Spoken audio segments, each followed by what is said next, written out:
The sound hit first, not a crack, not a thud, a whistle.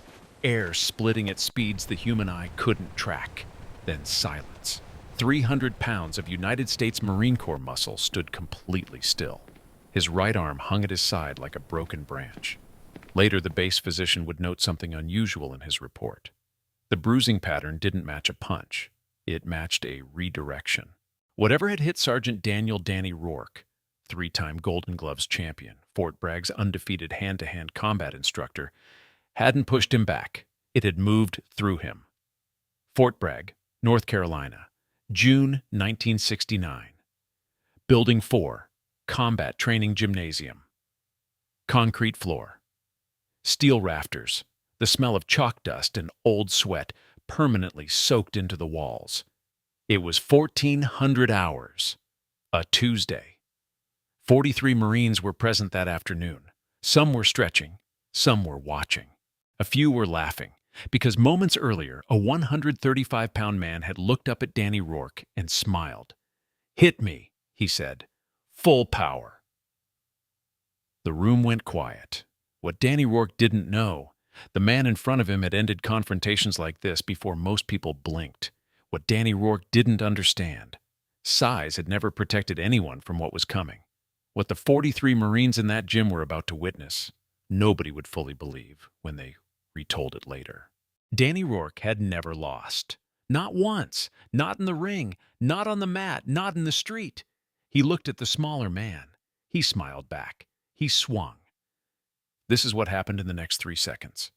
June 17th, 1969. 1:47 p.m. Colonel James Whitfield sat near the gymnasium door on a folding metal chair. He'd arranged this visit 3 weeks earlier, quietly, through channels most people didn't know existed. The Pentagon had been quietly interested in Eastern combat methods since the early 60s. Whitfield had been tasked with finding out if any of it was practical, not theoretical, practical. He'd made one deliberate choice in the planning. He hadn't told Danny Rourke who was coming. Not the name, not the reputation, nothing. He wanted organic, not performance. So when a lean 135-pound man walked into Building 4 that Tuesday afternoon carrying nothing but a gym bag, Danny Rourke looked up from his instruction and saw a civilian, a small one. Corporal Ray Biscuit Tatum, Danny's best student, 22 years old, from Savannah, Georgia, leaned over to Private Marcus Webb, the newest recruit on base, first week at Fort Bragg. "You know who that is?" Tatum whispered. Webb squinted. "No idea," he said. That detail would matter later. But first, who was Danny Rourke? Danny Rourke was born in Mingo County, West Virginia, 1938. His father worked coal. His grandfather worked coal. The plan was always that Danny would work coal too. He was 6'2" by age 16, 210 pounds of muscle, not from a gym, but from years of hauling and carrying things grown men struggled with. Mingo County didn't produce many options, but it produced fighters. The local boxing gym charged 50 cents a session. Danny saved for 2 months to afford his first week. He was terrible. For 6 months, he was terrible. Older boys hit him, bigger boys hit him. Once a kid 4 years younger and 40 pounds lighter hit him so clean and so fast that Danny sat on the canvas for a full minute afterward, staring at the ceiling, trying to understand what had happened. That was 1957. Pittsburgh, amateur circuit.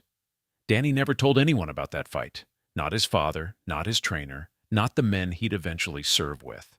A smaller opponent, a faster opponent. Danny had overcommitted on a right cross, telegraphed it, lunged into it, and the kid had simply stepped aside.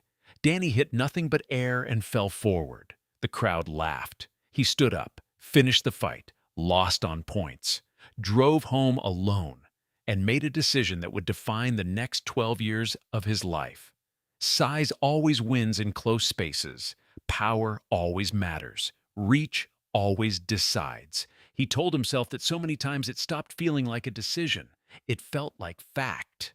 He trained harder. He got stronger. He stopped telegraphing his right cross, and he won. 1961. Golden Gloves champion. 1963. Golden Gloves champion. 1965. Golden Gloves champion. By the time he joined the Marines, Danny Rourke was not a man who lost fights. He was a man who ended them. Fort Bragg made him an instructor because of his record, yes, but also because of something else, something harder to put on paper. Danny Rourke genuinely cared about his men. Every technique he taught, he'd pressure tested himself. Every drill he ran, he believed in completely. When he stood in front of 40 recruits and told them that size and power and aggression were the fundamentals of survival, he wasn't feeding them a line. He believed it. He'd built his entire life on it. So when a 135-pound civilian walked into his gymnasium that Tuesday afternoon, Danny Rourke's skepticism wasn't arrogance. It was responsibility. These were his men. Their lives would depend on what he taught them. A small man demonstrating techniques that looked like dancing. That was a problem, not a personal one, a professional one. Sergeant First Class Harold Green, 14 years in the Corps, had seen things that never made it into any report, was standing near the east wall when the civilian began his demonstration. Green watched for 30 seconds. Then he crossed his arms. He said quietly, to no one in particular. That was Harold Green's version of being impressed. Danny Rourke watched from the far side of the mat. His jaw was set. His arms were folded. He watched the footwork, the angles, the speed. He didn't see power. He saw movement. And movement, in his experience, was what people used when they didn't have enough power to finish things cleanly. What Danny Rourke didn't know, movement was the point. What Danny Rourke was about to discover. He'd been asking the wrong question for 12 years. But that answer was still 20 minutes away. The demonstration lasted about 15 minutes. Strikes, deflections, weight redistribution, angles of entry that seemed to defy the geometry of a normal fight. The younger Marines were leaning forward by the end of it. Tatum had stopped pretending to stretch. Even Private Webb, who still had no idea who he was watching, had moved 3 feet closer without realizing it. Then the civilian stopped, looked around the room, and smiled. "Questions?" he said. The room was quiet for a moment. Then Danny Rourke unfolded his arms.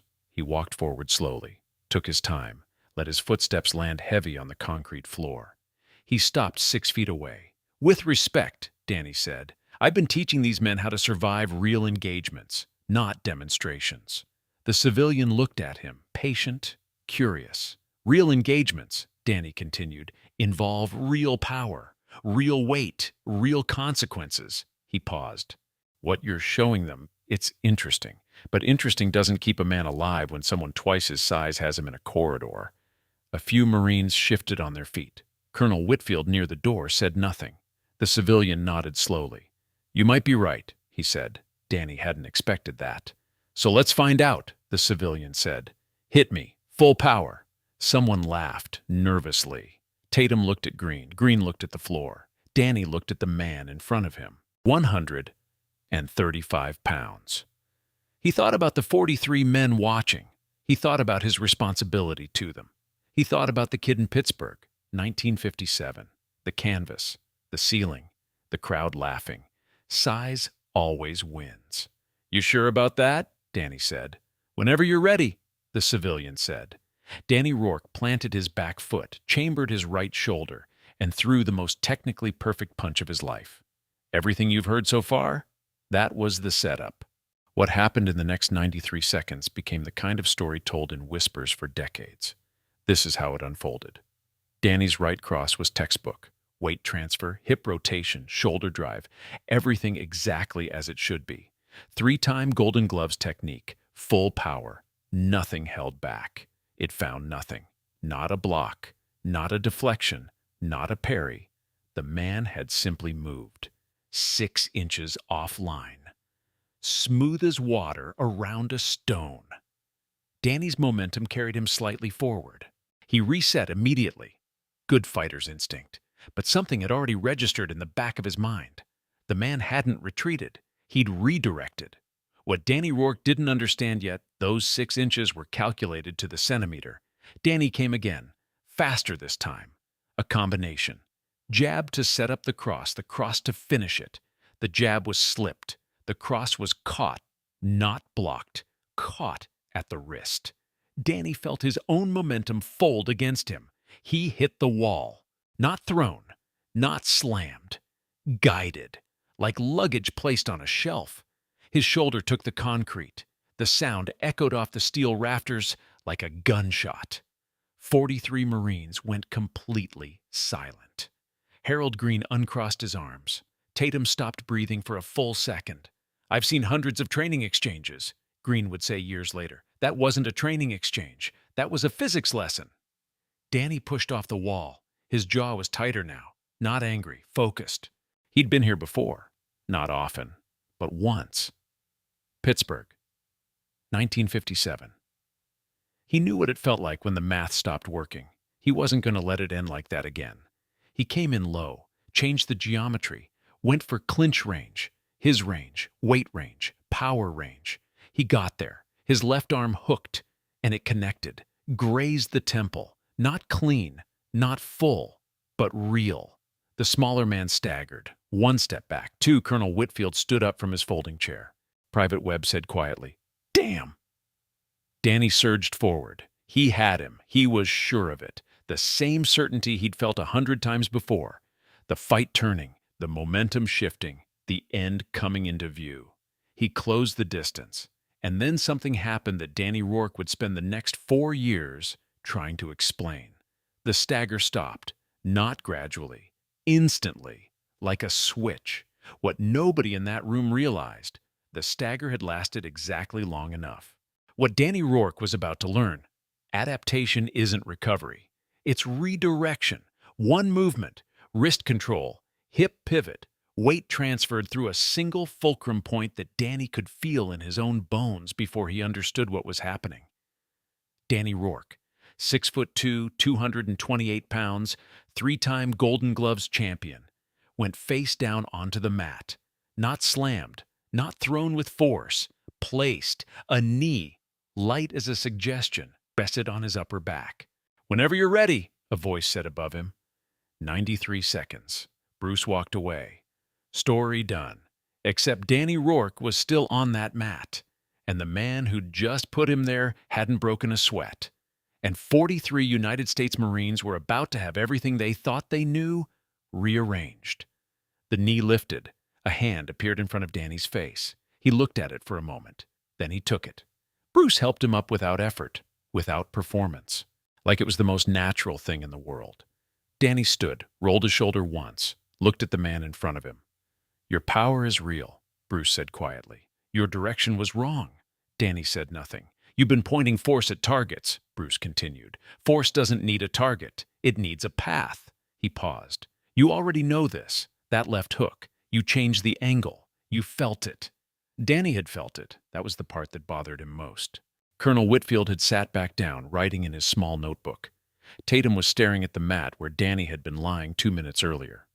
Green, near the east wall, was looking at the ceiling with an expression nobody could quite read.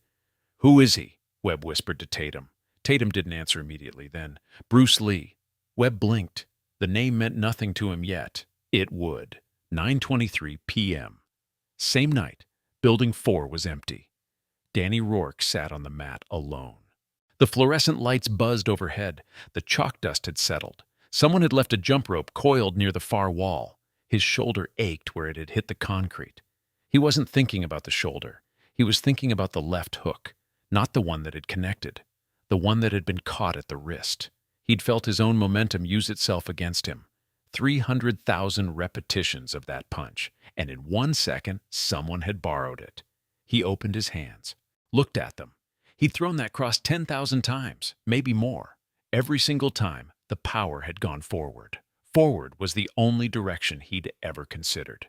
He sat with his hands open for a long time. He wasn't broken. He was confused in a specific way. The way you get confused when a fact you've built your life on turns out to be incomplete rather than wrong. Size always wins. Did it? Or had he just never met the right question before tonight? He stood up, walked to the center of the mat, planted his feet, threw a right cross into empty air, watched where his weight went. Forward, always forward. He stood in the empty gymnasium for another 20 minutes, thinking about direction. 3 days later, June 20th. Fort Bragg moved fast. By Thursday morning, Tuesday's events had already traveled through 3 barracks, 2 mess halls, and 1 officers' meeting that Colonel Whitfield had not anticipated. The details had changed with each telling. By version 3, Bruce had knocked out 4 Marines. By version 5, Danny had thrown a folding chair first. By version 7, Harold Green's personal favorite, which he'd heard from a supply sergeant who'd heard it from nobody credible, Bruce Lee had been blindfolded. Green did not correct this version. Danny heard the stories. He didn't correct them either. But on the evening of June 20th, he sat down at the small desk in his quarters and wrote a letter. He addressed it to Colonel Whitfield. One question: was there a way to contact the man from Tuesday? He didn't explain why. He sealed the envelope, left it on Whitfield's desk before 600 the next morning. What Danny didn't know, Whitfield had already anticipated this. What would happen next? That answer was still 3 weeks away. Most versions of this story end here. Challenge, fight, lesson learned. But what happened in the following weeks changed how an entire generation of Fort Bragg Marines understood the relationship between power and movement. And it started with a folded piece of paper. 3 weeks after the letter, Whitfield called Danny into his office. He handed him a single folded piece of paper. It wasn't a letter back. It was a handwritten training note.